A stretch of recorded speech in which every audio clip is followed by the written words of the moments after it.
কর্মচারী বলতে থাকে আজকে মিষ্টিগুলো আমি একাই খাবো, তাই বলে সে টাইসের নিচে মিষ্টিগুলো রাখে, তারপর ওইটা টাইস দিয়ে ঢেকে ফেলে। মালকিন এসে বলতে থাকে মিস্ত্রি তুমি কিভাবে কাজ করছো, সবকিছু উঁচু নিচু আছে কেন টাইস? তখন যে টাইস গুলো সব বাড়ি দিয়ে ঠিক করে দেয় তখন বলে দেখেন তো ঠিক আছে কিনা। হ্যাঁ এখন ঠিক আছে, এবার সামনের গুলো ঠিক করে লাগাও। উস্তাদ মালিক তো আমাদের মিষ্টি খাওয়াতে চাচ্ছিল, আমি কি জানি, তোরা তাড়াতাড়ি কাজ কর। তখন সব মিস্ত্রিরা কাজ করতে লাগে। হেল্পার এসে বলে উস্তাদ বালি সিমেন্ট আনবো না, বলে এখনো আনিস নাই, তাড়াতাড়ি নিয়ে আয়। কর্মচারী বালি সিমেন্ট নিয়ে আসতে গেলে মালকিন এসে বলে এই সিমেন্ট কখনকার, সকালের না এখনকার? বলে এটা তো সকালের। দিন কি কাজ করলে এখনো সিমেন্ট আছে? চিন্তা করবেন না, সন্ধ্যা হলে আপনার কাজ সব শেষ হয়ে যাবে। বলে আচ্ছা ঠিক আছে, দেখা যাবে সন্ধ্যা হলে কি কাজ হয়। মালিক আজকে তো আপনি বলছিলেন মিষ্টি খাবেন, তখন বলতে থাকে একটু আগেই তো মিষ্টি নিয়ে এসে দিলাম। আচ্ছা মালিক ধন্যবাদ। তারপর এই কর্মচারী যে বলে উস্তাদ মালিক বলে মিষ্টি দিছে, মিষ্টি দিন।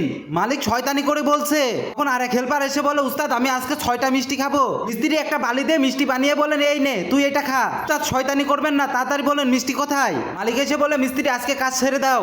তখন বলতে থাকে আমাদের কাজ কি পছন্দ হচ্ছে না তোমার? জন্য নয়, টাইসের নিচে পলি দিতে মনে ছিল না, তাই সব টাইস গুলো তুলে পলি দিয়ে কালকে থেকে আবার কাজ শুরু করবা তোমরা। মিস্ত্রি বলে ঠিক আছে মালিক। তখন তার কর্মচারীকে বলে যা সব টাইস গুলো পরিষ্কার করে তুলে ফেল। পরিষ্কার করার সময় বলতে থাকে কি ব্যাপার, এটা কিভাবে টাইস লাগাইছে উস্তাদ? তাই বলে তুলে দেখে যে ওইটার মধ্যে মিষ্টি রয়েছে। এবার আরেক হেল্পারকে যে বলে আজকে সব মিষ্টি আমরা বাসায় নিয়ে যাবো। উস্তাদ এসে দেখতে পাই ওখানে মিষ্টি নাই। হেল্পার আরেক হেল্পারকে এসে বলে এই দেখ এই মিষ্টিটা উস্তাদ লুকিয়ে রাখছিল, আমাদের দেবে না বলে আজকে আমি আর তুই মিলে এই সব মিষ্টি খেয়ে ফেলবো, তারপর দেখবো কি করে এই মিষ্টি। তাই বলে তারা দুজন সব খেতে থাকে। উস্তাদ এসে দেখে যে সব মিষ্টি খেয়ে ফেলছে, তখন বলতে থাকে সব মিষ্টি খেয়ে ফেললে আজকে মনে করলাম আমি বাসায় নিয়ে যাবো।